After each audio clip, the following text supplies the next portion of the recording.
عقیدہ رسالت میں سے جڑا ہوا یہ ختم نبوت کا عقیدہ، یہ اگرچہ ہر مسلمان کے لیے اس کی ایک خاص اہمیت ہے،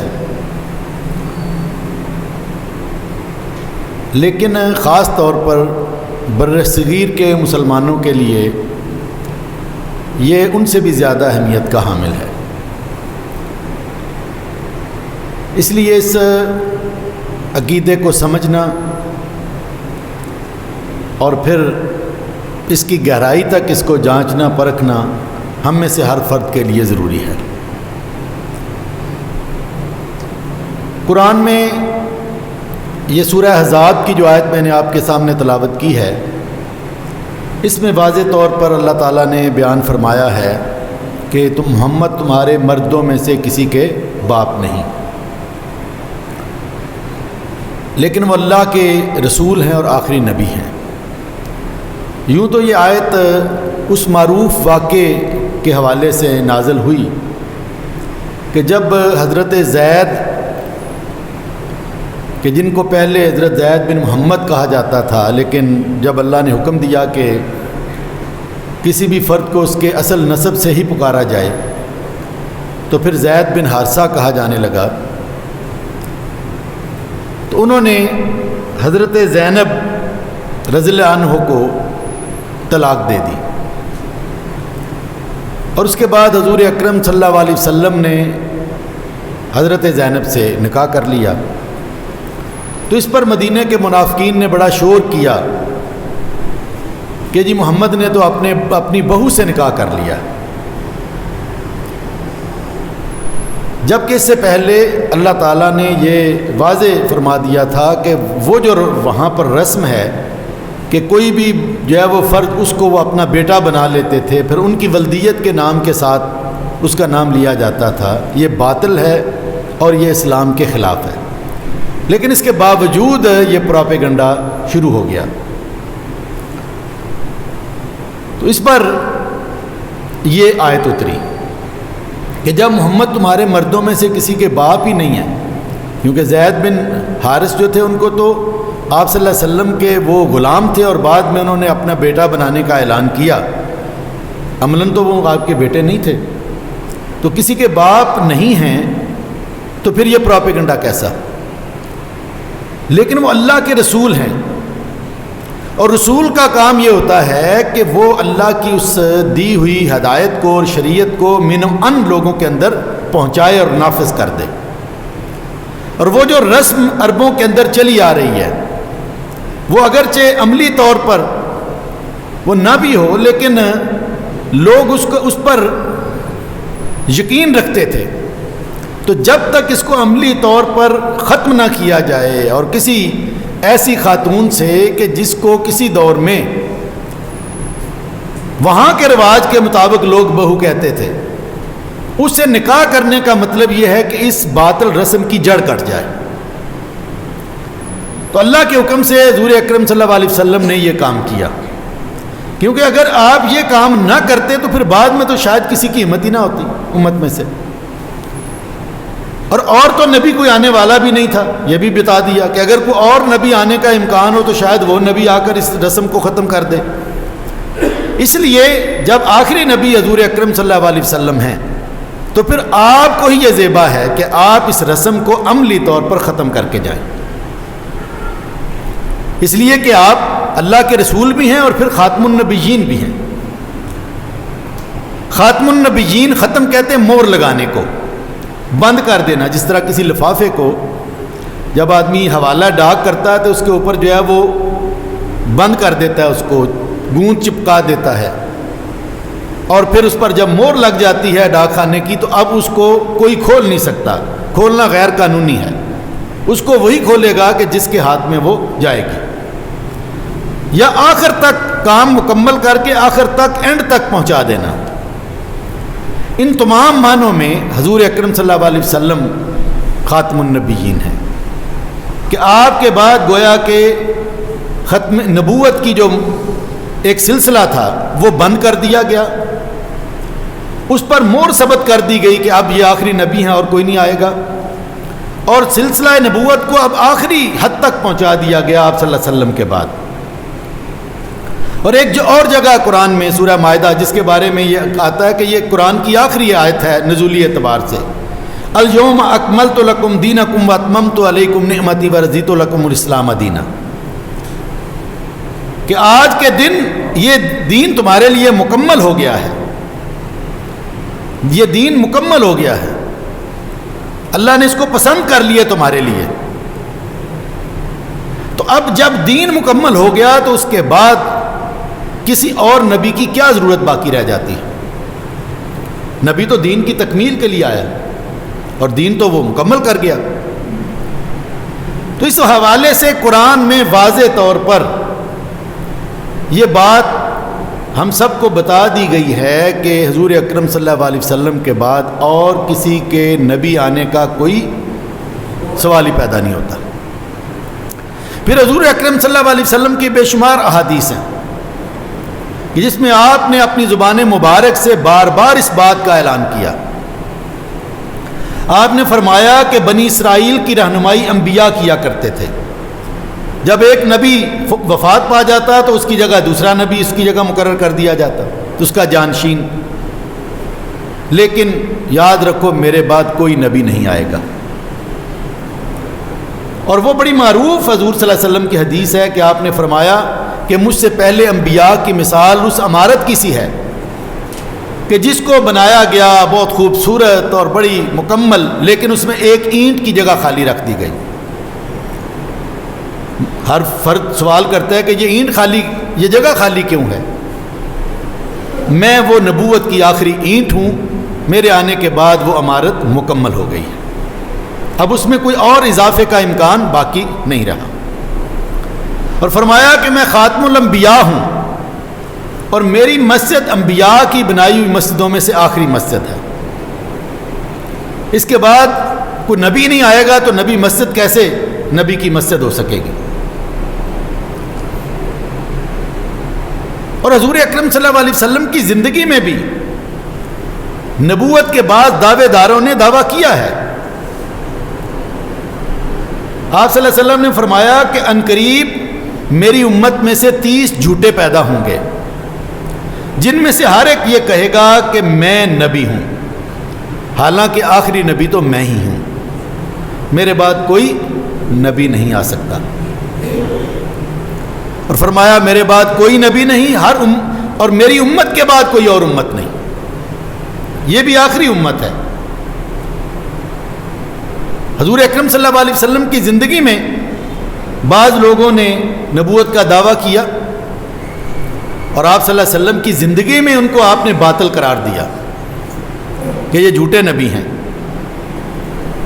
اس لیے طلحہ ایک نام تھا، تو اس نے ایلچی بھی بھیجا حضور صلی اللہ علیہ وسلم کی طرف۔ ظاہر ہے اس نے دیکھا کہ جب حضور کو فتوحات حاصل ہو گئیں، مکہ فتح ہو گیا، تو انہوں نے کہا کہ یہ تو نبی ہونے کا مطلب تو یہ ہے کہ سارے لوگ اس کی پیروی کرتے ہیں، بڑی عزت ہے، بڑا وقار ہے۔ تو پھر کئی اس طرح کے لوگوں کے دل میں یہ خواہش پھوٹی کہ ہم بھی کوئی دعویٰ کریں، ہمارے بھی کوئی پیروکار ہوں اور ہمارا بھی عزت اور وقار ہو۔ تو اس طرح کئی لوگوں نے جو ہے وہ مسلمہ اس نے دعویٰ کیا، حضور کی زندگی میں اس نے دعویٰ کیا، یہ دونوں تو حضور کی زندگی میں دعویٰ کرنے والے تھے۔ اسی طرح ایک خاتون تھی، سجا اس کا نام تھا، اس نے بھی حضرت ابوبکر صدیق رضی اللہ عنہ کے دور میں نبوت کا دعویٰ کیا۔ تو اس طرح دعویٰ کرنے والے اس وقت بھی موجود تھے۔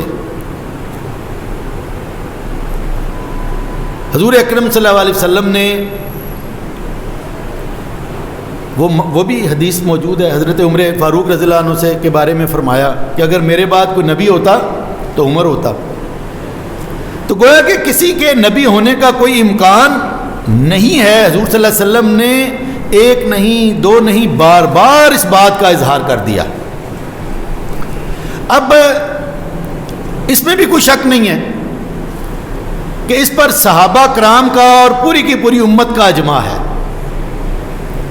اور ایک بات ذہن میں رکھ لیجئے کہ دین جو ہے نا، دین شریعت، یہ بنیادی طور پر تو دو چیزوں کا نام ہے، قرآن اور حدیث، حضور کی سنت، یعنی یہ حجت ہے ہمارے لیے. ہمیں کہیں پر بھی اسلام کے حوالے سے کوئی رہنمائی درکار ہے تو قرآن سے لیں گے اور حضور کی سنت سے لیں گے. لیکن تیسری جو چیز ہے وہ ہے اجماع امت، کہ حضور نے فرمایا کہ میری امت کسی غلط بات پر اکٹھی نہیں ہو سکتی. اس لیے جہاں پر پوری امت کسی بات پر اکٹھی ہو جائے تو اس کا درجہ بھی قرآن و حدیث کی طرح ہو جاتا ہے. اور جب صحابہ کرام موجود تھے اور ظاہر ہے کہ وہ ستاروں کی مانند تھے حضور صلی اللہ علیہ وسلم کے، تو ان سب نے اجماع کر کے جھوٹے نبیوں کے خلاف جنگ لڑی. مسلمہ کذاب کے خلاف جو جنگ لڑی گئی اتنی خوریز جنگ تھی کہ اس سے پہلے 10 سالوں میں 11 سالوں میں جتنے صحابہ ساری جنگوں میں شہید ہوئے تھے، اس جنگ میں اس سے کئی گنا زیادہ شہید ہوئے. لیکن اس فتنے کا کلا کما کیا اور سرکوبی کی. گویا کہ قرآن میں بھی واضح فرما دیا، حدیث میں بھی واضح فرما دیا اور اجماع امت بھی اس پر ہو گیا. اس لیے اس کے اوپر ڈسکشن کرنے کی اور گفتگو کرنے کی کوئی گنجائش ہی نہیں. لیکن ایک اور سوال پیدا ہوتا ہے، کوئی شخص مسلمان نہ بھی ہو اور وہ کہے کہ آپ نبی کو آخری نبی کہتے ہیں تو آپ ثابت تو کیجئے. اب اس کو اگر قرآن کا حوالہ دیا جائے گا تو وہ کہے گا قرآن کو تو میں مانتا نہیں، حدیث کا حوالہ دیا جائے گا تو کہے گا میں حدیث کو تو نہیں مانتا. تو پھر آپ اس کو عقلی حوالے سے ثابت کرنا پڑے گا کہ حضور اکرم صلی اللہ علیہ وسلم کے بعد کوئی نبی نہیں ہے، دلیل کے ساتھ. یہ تو ہو گئے نقلی دلائل، نقل کر کے قرآن سے حدیث سے. لیکن عقلی حوالے سے بھی جو ہے وہ اگر ہم پوری تاریخ کا جائزہ لے کر بات بتانا چاہیں تو ہم یہ ثابت کر سکتے ہیں اور کرتے ہیں کہ حضور صلی اللہ علیہ وسلم کے بعد کسی نبی کی کوئی گنجائش باقی نہیں.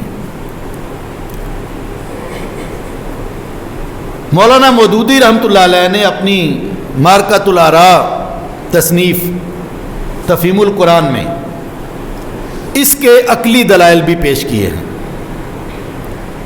پورے 1,24,000 انبیاء کا جائزہ لے کر، تاریخ کو سامنے رکھ کر انہوں نے یہ ثابت کیا ہے کہ حضور اکرم صلی اللہ علیہ وسلم کے بعد کسی اور نبی کی کوئی گنجائش نہیں ہے. وہ کہتے ہیں کہ کسی بھی نبی کے بعد مزید نبی آنے کی 4 صورتیں تاریخ کے اندر موجود ہیں.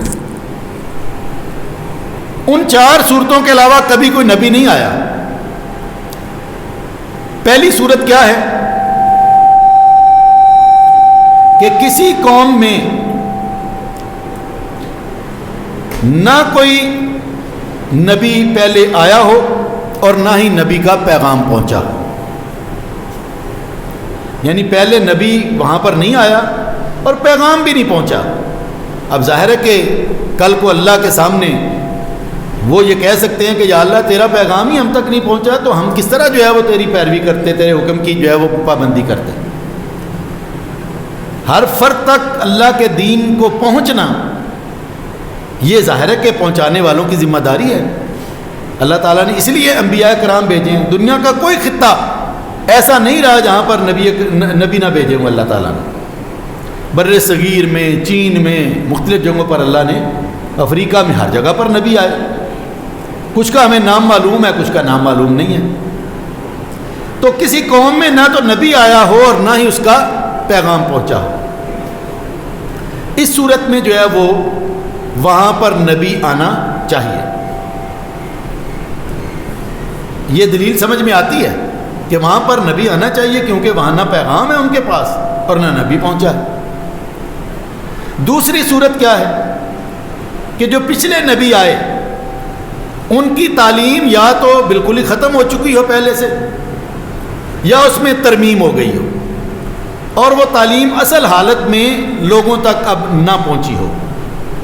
یعنی کوئی نبی آیا، درمیان میں 1000 سال گزر گئے، اب اس کی تعلیم مٹ گئی. اب بعد والی نسلوں کے لیے ضروری ہے کہ وہاں نبی آئے. یا تعلیم مٹی تو نہیں لیکن بگڑ گئی, آدھی چیزیں کچھ سے کچھ بن گئی, کچھ صحیح حالت میں ہیں, کچھ خراب حالت میں ہیں, تو پورا دین ان کے سامنے پہنچنا ضروری ہے اس نسل کے سامنے. تو ان کا بھی یہ استحقاق ہے کہ وہاں پر بھی کوئی نہ کوئی نبی آئے. یہ دوسری دلیل تاریخ سے ثابت ہوتا ہے. اور تیسرا, نبی کے بعد مزید نبی کی گنجائش تب ہے, اور جو نبی آتے رہے اسی صورت میں آتے رہے, کہ تعلیم مکمل صورت میں پہنچی ہی نہ ہو. نبی جو ہے وہ آیا اور اس کی تعلیم ابھی مکمل نہیں ہوئی تو وہ شہید کر دیا گیا. اس کو ذرا کر دیں. اور وہ اپنی تعلیم مکمل نہیں کر سکا, تعلیم نامکمل رہ گئی. ایسی صورت میں بھی اس قوم کے اوپر نبی آنا چاہیے, کیونکہ اس تک تعلیم مکمل ہی نہیں ہوئی تو وہ عمل کیا کریں گے, کل کو اللہ کے سامنے کیا جواب دیں گے. اور چوتھی صورت تب رہی کہ ہمیشہ سے نبی کی موجودگی میں بھی بعض اوقات نبی آتے رہے. جیسے حضرت موسیٰ علیہ السلام کی موجودگی میں حضرت ان کی معاونت کے لیے حضرت ہارون علیہ السلام, تو نبی کی معاونت کے لیے نبی آتے رہے. ان 4 صورتوں کے علاوہ 1,24,000 کے لگ بھگ جتنے بھی پیغمبر آئے, کوئی اور صورت نہ ہے نہ ممکن ہے کہ کسی 5ویں صورت میں بھی کوئی نبی آیا ہو نبی کے بعد.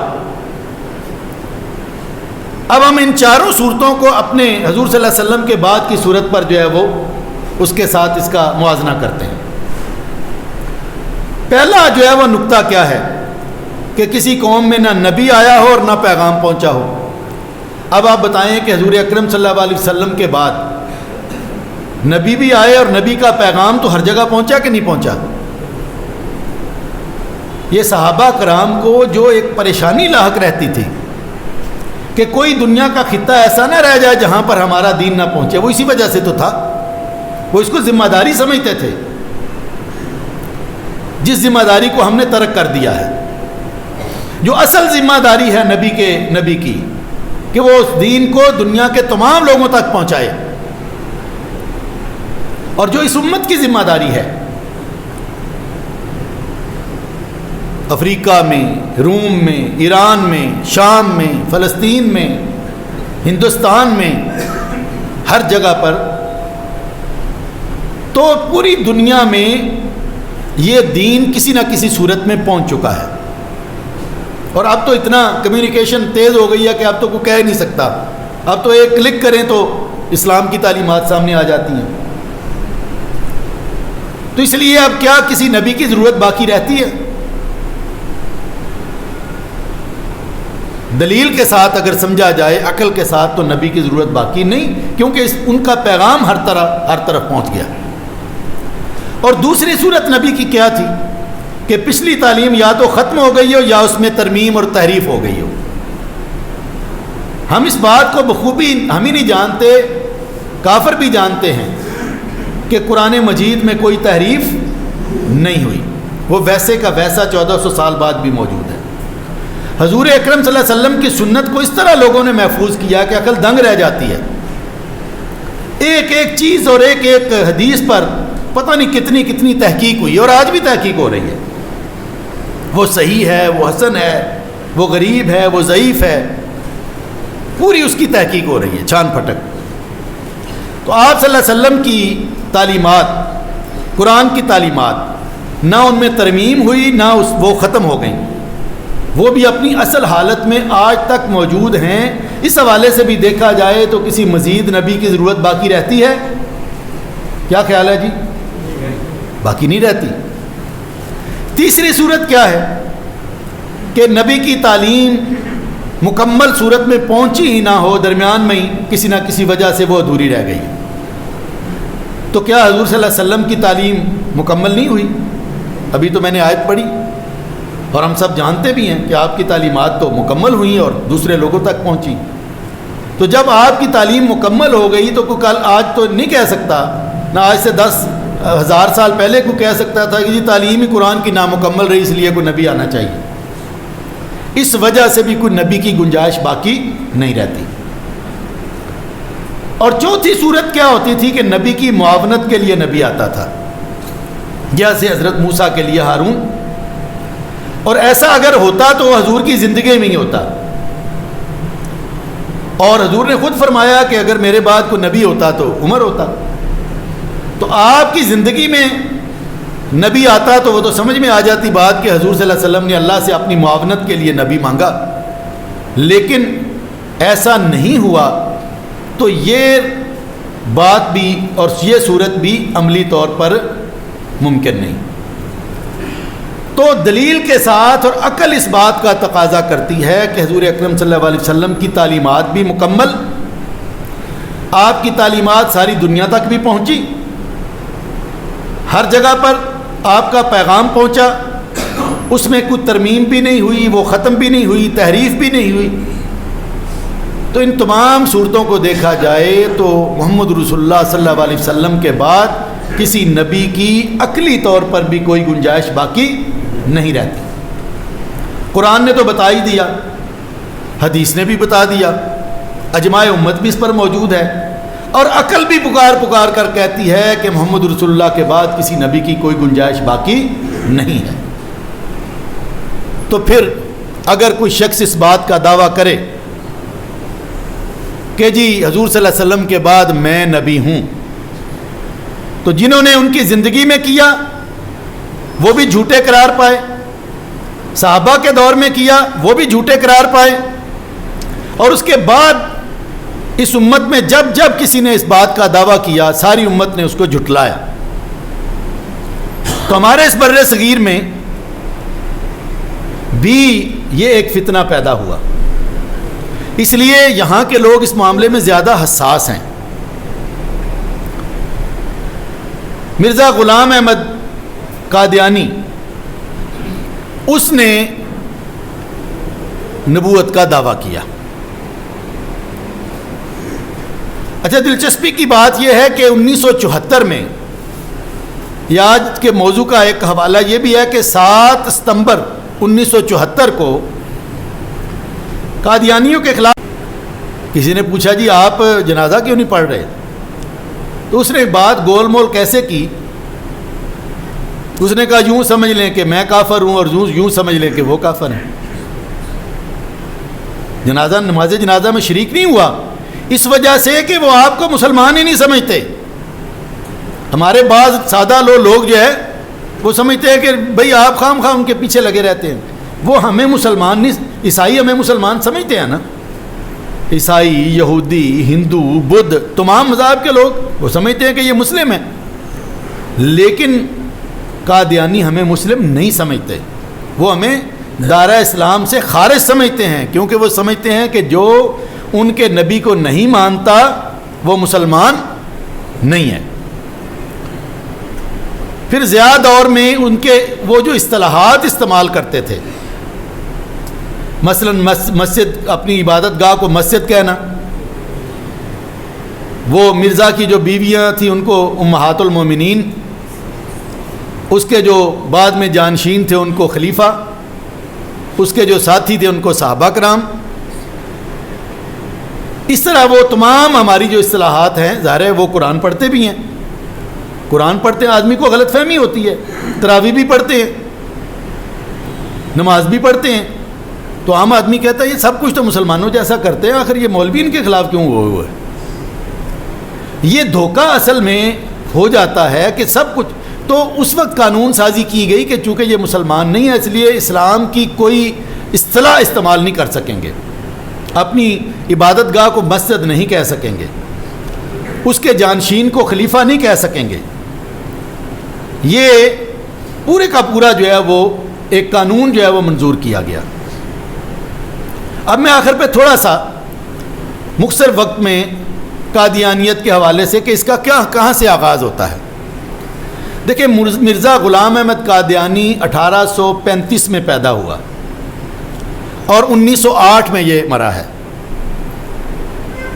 اور یہ ایک عجیب شخصیت تھی، عالم دین بھی تھا شروع میں یہ عیسائیوں کے خلاف بڑے بڑے مناظرے کیا کرتا تھا، جس کی وجہ سے اس کا بڑا نام ہو گیا۔ پھر اس کے بعد جو ہے وہ اس نے سب سے پہلے اپنا امام مہدی ہونے کا دعویٰ کیا کہ میں امام مہدی ہوں۔ اچھا، کچھ لوگ اس کے گرد جمع ہو گئے، ظاہر معروف تو تھا یہ۔ پھر اس نے کہا میں مسیح موعود ہوں، یعنی ہمارا عقیدہ قرآن نے بیان کیا ہے کہ حضرت عیسیٰ علیہ السلام قتل نہیں ہوئے بلکہ وہ اللہ نے ان کو اٹھا لیا، یہی عقیدہ ہے نا جی۔ اور قرآن میں کوئی بات موجود ہو تو قرآن کی ہر بات کو نہ ماننا گویا کہ کفر ہے، آدمی کافر ہو جاتا ہے۔ تو انہوں نے کہا جی کہ وہ مسیح موعود میں ہی ہوں، حضرت عیسیٰ تو فوت ہی ہو گئے تھے، تو میں ہوں مسیح موعود۔ دوسرا پینترا اس نے یہ بدلا، پہلا اپنا امام مہدی ہونے کا، اس کے بعد مسیح موعود ہونے کا۔ اور پھر اس نے کہا کہ کچھ عرصے کے بعد جب اس نے دیکھا کہ اچھا خاصا دھڑا جمع ہو گیا ہے، بیوقوفوں کی تو کمی جو ہے وہ دنیا میں ہوتی نہیں ہے، پھر اس نے دعویٰ کیا کہ اب میں تو نبی ہوں، لیکن میں حضرت محمد صلی اللہ علیہ وسلم کا تابع نبی ہوں، وہ رسول تھے، میں نبی ہوں، انہی کی شریعت جو ہے میں لے کر آیا ہوں، کوئی نئی شریعت نہیں لایا۔ جیسے بنی اسرائیل میں حضرت موسیٰ کی شریعت چلتی تھی اور بعد والے نبی اسی کو لے کر آگے بڑھتے تھے، اس طرح اس نے ٹکراؤ سے بچنے کے لیے کہا کہ میں محمد کی ہی جو ہے وہ شریعت اسی کو کا پرچار کرتا ہوں، لیکن میں ان کے تابع نبی ہوں۔ اور جب اس کو کہا گیا کہ یہ جو خاتم النبیین یہ تو ہے کہ حضور نے آخری نبی ہیں، تو اس نے کہا نہیں، یہ خاتم النبیین کا مطلب یعنی چیزوں کو توڑ موڑ کر کہ یہ مور لگانے کو کہتے ہیں، تو حضور صلی اللہ علیہ وسلم نے مجھ پر مور لگا دی ہے، اس لیے جب آپ نے مجھ پر مور لگا دیا تو میں نبی ہوں۔ اب اس کا دعویٰ کہاں پر ہے کہ آپ نے نبی کی مور لگائی ہے؟ حضور کے کسی فرمان سے ثابت کرو، کسی جو ہے وہ آپ کی حدیث سے ثابت کرو۔ اب خود ہی کہے چل، کل کو میں کہوں کہ جی میرے اوپر حضور نے مور لگا دی ہے، تو کیا میں نبی ہو جاؤں گا؟ تو اس طریقے سے چیزوں کو توڑ موڑ کر، قرآن کی آیات کو توڑ موڑ کر انہوں نے اس طرح اپنا یہ ایک دین کو، مذہب کو جو ہے وہ آگے بڑھایا۔ 23 مارچ 1889 میں جماعت احمدیہ کی بنیاد رکھی لدھیانہ میں انہوں نے، یعنی یہاں سے انہوں نے آغاز کیا 1889 میں، اور پھر ظاہر ہے کہ اس کے پیروکار کچھ نہ کچھ بنتے چلے گئے۔ انگریزوں کی اس کی جو ہے وہ خاص حمایت حاصل تھی۔ اس کے مرنے کے بعد 1908 میں انہوں نے اس کا جو نائب تھا حکیم نور الدین، اس کو پہلا خلیفہ اناؤنس کیا، حکیم نور الدین۔ بعض لوگ کہتے ہیں کہ اس کے پیچھے اس کا دماغ تھا، وہ بڑا ذہین آدمی تھا، اور یہ مذہب ڈیولپ کرنے میں اس کا جو ہے وہ اس نے اس کام پر لگایا۔ پھر 1914 میں نور الدین کے مرنے کے بعد اس گروہ کے 2 حصے ہو گئے۔ ایک گروہ نے کہا کہ نہیں، یہ آخری نبی، یہ نبی نہیں ہے، یہ مسیح ہے، مسیح موعود تو ماننا جو پہلے سے مان رہے تھے، نبی نہیں۔ اور کچھ نے کہا کہ یہ نبی ہے، تو 2 گروہ ہو گئے۔ جنہوں نے کہا کہ یہ نبی نہیں ہے وہ لاہوری گروپ قرار پایا، کیونکہ ان کی بیس لاہور تھی، اور یہ قادیان، چونکہ جموں کے اندر قادیان نامی ایک قصبہ ہے جہاں سے یہ نکلے ہیں، تو وہ قادیانی قرار پائے، اور یہ لاہوری گروپ دونوں ایک بات پر متفق ہیں کہ حضرت عیسیٰ قتل کر دیے گئے تھے، اور یہ اس کو وہ مسیح موعود مانتے ہیں لاہوری گروپ والے، اور اب باقی سارے اس کو نبی مانتے ہیں۔ لیکن شریعت حضور صلی اللہ علیہ وسلم کی، وہ کہتے ہیں جی کہ شریعت خاتم النبیین حضور صلی اللہ علیہ وسلم ان معنوں میں ہے کہ آپ کی شریعت جو ہے وہ آخری شریعت ہے۔ تو جب وہ حضرت عیسیٰ علیہ السلام کو سمجھتے ہیں کہ وہ مر چکے اور اللہ نے ان کو اٹھایا نہیں، تو گویا کہ قرآن کی نفی کرتے ہیں۔ اور پھر ایک اور چیز جو اس نے اس وقت معروف کی کہ جہاد جو ہے، جہاد یعنی جس کو قتال فی سبیل اللہ کہتے ہیں، یہ ختم ہو چکا ہے۔ اب جہاد صرف زبان سے، قلم سے یہ تو ہوگا، لیکن وہ جو تلوار اور بندوق سے جہاد ہے وہ ختم ہو چکا ہے. ظاہر انگریزوں کو تو یہ بڑی چیز پسند تھی, وہ اصل میں خائف ہی یہ تھے. آج افغانستان میں نہیں دیکھا آپ نے, تو مغرب تو اسی بات سے خائف ہے. تو انہوں نے اس کو یہ پٹی پڑھائی اور اس کو آگے بڑھایا, اس کی باقاعدہ پروموشن کی, اور ایک جگہ یہ لکھتا ہے میں انگریزوں کا کاشت شدہ پودا ہوں. یہ خود اپنی ایک کتاب میں لکھتا ہے کہ میں انگریزوں کا کاشت شدہ پودا ہوں. اس کی تحریروں پر غور کیجئے تو اتنا بعد المشرقین اور تضاد ہے. کہیں پر بالکل ادھر کی بات کرتا ہے, کہیں پر ادھر, جیسے کوئی آدمی دیوانہ ہوتا ہے, دماغ میں خلل ہوتا ہے. تحریروں کو پڑھے تو تحریریں آپس میں نہیں ملتی. 20 سال پہلے کچھ اور لکھ رہا ہے, 20 سال بعد کچھ اور لکھ رہا ہے. تو اس طرح یہ ایک فتنہ اس بر صغیر میں پیدا ہوا ہے. لیکن الحمدللہ ہماری پوری قوم اس بات پر امت متفق ہے, اور 1974 7 ستمبر کو یہ بات جو ہے وہ اسمبلی نے بالاتفاق پاس کی تھی کہ قادیانی جو ہیں یہ کافر ہیں, مسلمان نہیں ہیں.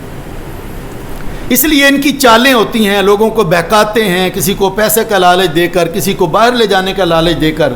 اس طرح یہ اپنی دعوت, ان کے پاس سرے سے کوئی بات کی ہے نہیں کہ لوگوں کو اپنی جانب لے کر جائیں. تو مختلف ہیلوں بہانوں سے یہ اپنا پرچار کرتے ہیں. تو اس لیے